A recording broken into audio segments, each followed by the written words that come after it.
గారు చేశారు.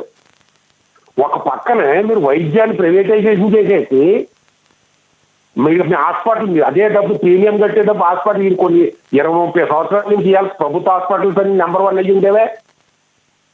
ఇవాళ 3 కాలేజీలు ప్రైవేటైజేషన్ వ్యతిరేకిస్తున్నారంటే ఇది డబుల్ స్టాండర్డ్ కదా. ప్రైవేటీకరించడం అనరు కదా సార్. అసలు దాన్ని అక్షర్ సత్యం గారు దాన్ని ప్రైవేట్ 1,00,000 కోట్లు అక్షర్ సత్యం గారు అంటున్నారు. 5,000 కోట్లు లేకపోతే హాస్పిటల్ కట్టలేదని ఒక పక్కన అంటారు. 1,00,000 కోట్లు స్కామ్ అంటారు. 5,000 కోట్లు కట్టాల్సిన హాస్పిటల్లో 1,00,000 కోట్లు స్కామ్ ఎక్కడి నుంచి వస్తారు సార్? రైట్. అక్షర్ సత్యం గారు ఇక్కడ మీరు చెప్పదలుచుకుంది కూడా అక్షర్ సత్యం గారు ఇక్కడ మీరు చెప్పదలుచుకుంది కూడా పీపీపీ అంటే అది ప్రైవేటీకరణ అయినట్టు కాదు. ఏదైతే గతంలో ఈ హాస్పిటల్కి సంబంధించి ఆరోగ్యశ్రీ ఉందో అది ప్రైవేటీకరణ అయినట్టు కాదు. ప్రజలకి అందుబాటులోకి వేరే వైద్యం కూడా తేవటం అది ఎంత ఉద్దేశమో ఈ ఇప్పుడున్న పీపీపీ విధానం కూడా అంతే ఉద్దేశమని మీరు చెప్పేది అంతే కదా? 30 seconds కంప్లీట్ చేయండి. ఇంకో ఇద్దరున్నారు. అంటే మీరు నేను అనుకుందాం. రాజశేఖర రెడ్డి గారు నమ్ముతారు కదా వాళ్ళు. రాజశేఖర రెడ్డి గారు అసెంబ్లీలో చెప్పారు పీపీపీ అంటే ఏటో అది వినమనండి సార్ వైసీపీ నాయకుల్ని.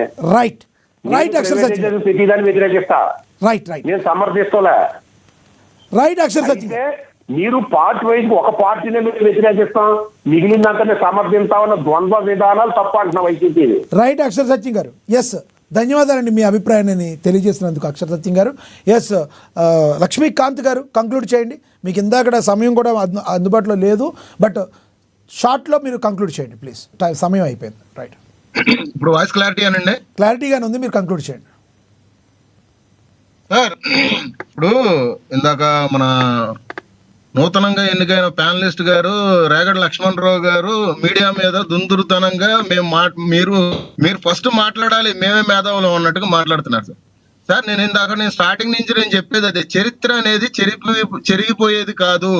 2014 నుంచి 2019 కాదు, 2019 తర్వాత వాళ్ళు నిర్మలా సీతారామన్ గారితో పెట్టుకున్న వాళ్ళు ఇండియన్ నేవీతో వాళ్ళు వివరించుకున్న విషయాలు గంగవరం పోర్టు విషయంలో జరిగిందని చెప్పేసి నేను అన్నా. ఆయనకు అనుకూలంగా ఆయన మేధావి కాబట్టి ఆయన కనుక్కోమనండి. కానీ ఇక్కడ ఆరోగ్యశ్రీ ప్రకారంగా ప్రైవేటు వ్యక్తుల చేతుల్లోకి ప్రజల ఆరోగ్యాలు వెళ్తే బాగుంటది, తొందరగా రికవరీ అవుద్ది అని చెప్పేసి అని అన్నప్పుడు ఇక్కడ ఇదే పీపీపీ విధానం ప్రకారంగా ఇవాళ రోజున ఈ మెడికల్ కాలేజీలు కూడా ప్రైవేటు వ్యక్తుల ప్రకారంగా డెవలప్మెంట్ అవుతా ఉందంటే దీనికి కూడా సమర్థించాలి కదా, దీనికి కూడా మద్దతు తెలపాలి కదా. ఇవాళ రోజున మీరు మీ అనాలోచిత విషయాలు ఏవైతే ఉన్నాయో దీన్ని ప్రజల్లో మీద ఏదో రుద్దుతున్నట్టుగా ఏదో పెయిడ్ ఆర్టిస్టులు ప్రవర్తించినట్టు ప్రవర్తించదు లక్ష్మణరావు గారు మీరు. ఎందుకంటే నూతనంగా కొత్తగా విద్యకి తేడా తెలుసుకుని మాట్లాడండి సార్. అనేది ఉచిత వైద్యం ఇవ్వాలి, ఉచిత వైద్యం ఇవ్వాలి, ఉచిత విద్య ఇవ్వాలి. మాట్లాడతానంటే కాదు మీకు ఏంటంటే కొంచెం ఆఫ్ మైండ్ ఉన్నట్టుగా ఉంది.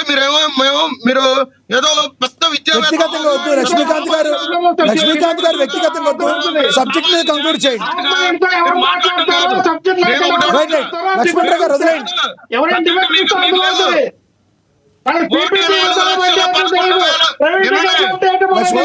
లక్ష్మణరావు గారు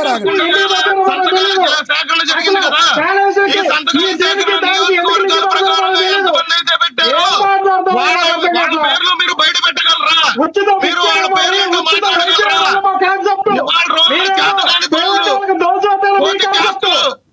పనికి చేష్టలు చేసేది మీ వైఎస్ఆర్సీపీ వాళ్ళు.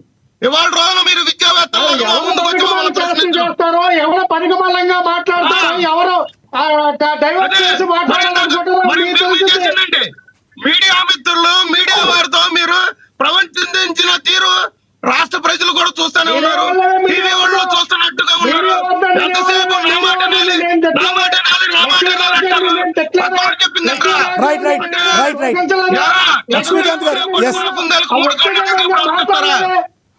సబ్జెక్ట్ మీద కంక్లూడ్ చేయండి లక్ష్మీకాంత్ గారు. లక్ష్మీకాంత్ గారు. ఎస్ లక్ష్మణరావు గారు Right, yes. లక్ష్మీనారాయణ గారి గురించి ఎక్కడ నుంచి తప్పుగా మాట్లాడాలా? ఇట్లాంటి పీపీపీ విధానానికి Yes, yes. ఇట్లాంటి ఓకే ఓకే లక్ష్మణరావు గారు ఓకే వదిలేండి, అయిపోయింది కదా, అయిపోయింది. లక్ష్మీకాంత్ గారు ఇది కంక్లూడ్ చేయండి. కేంద్రం దగ్గర నుంచి కూడా ఇవాళ రోజున రాష్ట్ర ప్రభుత్వాల దగ్గర నుంచి ఇవాళ రోజున గ్రామ స్థాయిలో కూడా వివిధ రంగాల్లో డెవలప్మెంట్ కానీ దేని గురించి అయినా కానీ సమూలంగా మనకు మూల్యం ఏర్పాటు అవ్వాలన్నా కానీ గవర్నమెంట్ ప్రకారంగానే ఉంటాయి కానీ ప్రైవేటు వ్యక్తులకు వెళ్ళేది అయితే లేదు. Yes, ఈ right, విషయంలో ఎవరిదైనా right, కానీ మాట్లాడాలి. right. దీన్ని రాజకీయ అనుకుంటే కనుక Yes, మునిగిపోయేది వైఎస్ఆర్సీపీ వాళ్ళే. Yes, విజయ్ గారు, గుర్తుపెట్టుకుంటే yes, మంచిది. లక్ష్మీకాంత్ 5 గారు, yes. సంవత్సరాలకి ప్రైవేట్ వ్యక్తుల చేతిలో ఉంటది. లక్ష్మణరావు గారు, yes. 35 సంవత్సరాల తర్వాత విజయ్ కిరణ్ గారు కంక్లూడ్ చేయండి. అరే మీ అదానీ కంపెనీ 30 సంవత్సరాలు గన్నవరం పోర్టు గురించి మాట్లాడలా? తెలుసు గారు మాట్లాడవయ్యా, ఏం మాట్లాడతా? గంగవరం ఏం తెలుసు గురించి? ఆదాయానికి ఏం తెలుసు నీకు? దాని పక్కన ఏదో అప్పుడు చేసుకొని పోతే తోడు మాట్లాడతావు. ఏం మాట్లాడతావు? ఇప్పుడు క్యాన్సిల్ చేయమని చెప్పు చంద్రబాబు నాయుడు. మీ హయాంలో ఇసుక ప్రైవేట్ వ్యక్తులకు ఇవ్వలేదా? మీ హయాంలో ఇసుక ప్రైవేట్ వ్యక్తులకు ఇవ్వలేదా? ఏం మాట్లాడతావయ్యా? మాట్లాడు.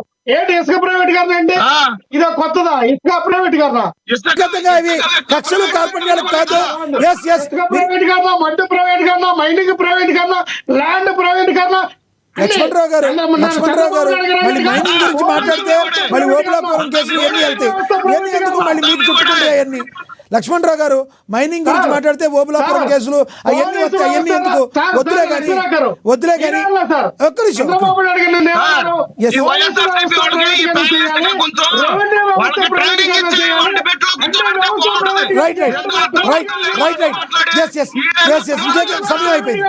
సమయం అయిపోయింది. లక్ష్మణ్ గారు, లక్ష్మీకాంత్ గారు, విజయ్ కిరణ్ గారు కంక్లూడ్ చేయండి. మీరు మ్యూట్ అవుతారు. విజయ్ కిరణ్ గారు కంక్లూడ్ చేయండి సార్ ప్లీజ్. సార్, ఇప్పుడు అనేక సంవత్సరాలుగా ఆంధ్రప్రదేశ్లో ఉన్నటువంటి వైద్యకి సంబంధించి ఎంతో ల్యాబ్సెస్ కూడా అడ్రస్ చేసి అద్భుతమైనటువంటి క్వాలిటీ వైద్య విద్యని అందించాలనేటువంటి ఒక మంచి సంకల్పంతో ఈ రోజున ఈ కార్యక్రమం చేస్తా ఉన్నాం. నిజంగా వాటి ఇంప్లిమెంటేషన్లో ఎక్కడన్నా పొరపాటు